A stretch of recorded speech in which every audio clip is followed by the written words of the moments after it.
حضرت عبداللہ بن حارث بن جز زبیدی رضی اللہ تعالیٰ عنہ سے روایت ہے، رسول اللہ صلی اللہ علیہ وسلم نے فرمایا، مشرق سے کچھ لوگ ظاہر ہوں گے جو مہدی کے لیے یعنی اس کی حکومت کے لیے زمین ہموار کریں گے۔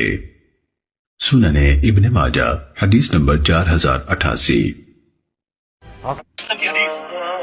Soon you will find an army in the east. قریب تم لشکر ایک دیکھو گے مشرق سے نمودار ہوتا ہو۔ Those who will change the rulers of India، جو جائیں گے اور ہندوستان کے بادشاہوں کو زنجیروں میں جکڑ کر لائیں گے، and will then return to Damascus، اور پھر مڑ جائیں گے دمشق کی طرف، will find عیسیٰ ابن مریم، اور اللہ عیسیٰ ابن مریم کو پالیں گے۔ تو تم میں سے جو شخص اس دور کو پالے اس لشکر میں جا ملے، کیونکہ بلاخر اس لشکر کی قیادت میرے بیٹے مہدی کے پاس ہوگی۔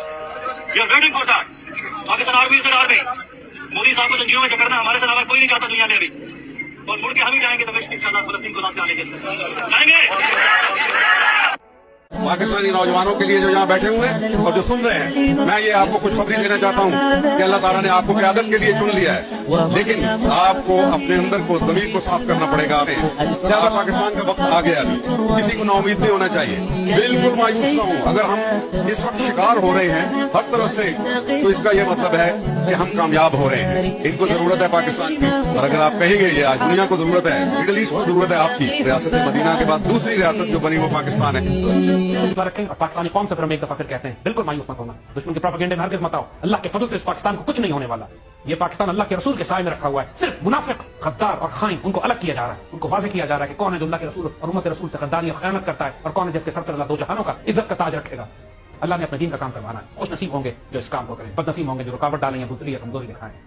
بالکل پریشان مت ہوئیے گا ان حالات سے جو آس پاس آپ کو نظر آ رہے ہیں۔ جب تک سونا بھٹی سے نہ گزرے اس وقت تک کندن نہیں بنتا۔ اس مسلمان قوم سے، اس پاکستانی قوم سے اللہ نے ماشاءاللہ لیا جائے گا کام ان سے دنیا کی قیادت کا۔ اس سے پہلے ذرا صفائی ہو رہی ہے، فکر نہ کریں، حوصلہ رکھیں، انشاءاللہ العزیز اس پہ سایہ خدائے ذوالجلال بھی ہے اور اللہ کے رسول کا فیضان اور کرم الحمدللہ رب العالمین اس قوم پر شامل ہے۔ حوصلہ رکھیے گا، انشاءاللہ العزیز خیر ہی خیر ہے۔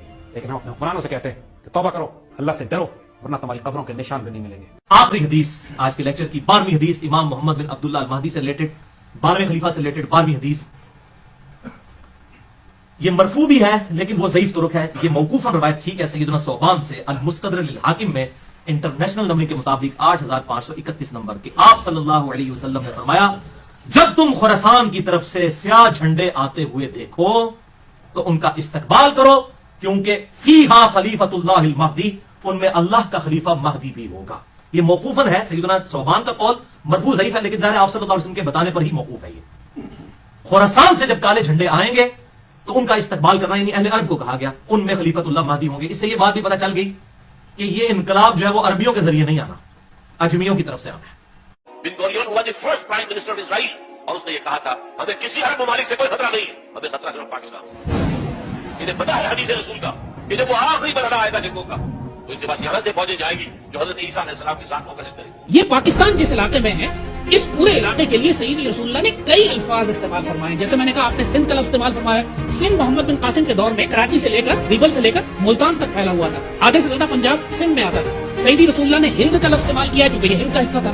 سیدی رسول اللہ نے خراسان کا لفظ استعمال کیا کہ آدھے سے زیادہ پاکستان خراسان میں آتا ہے۔ آپ نے فرمایا خراسان کی جانب سے لشکر اٹھے۔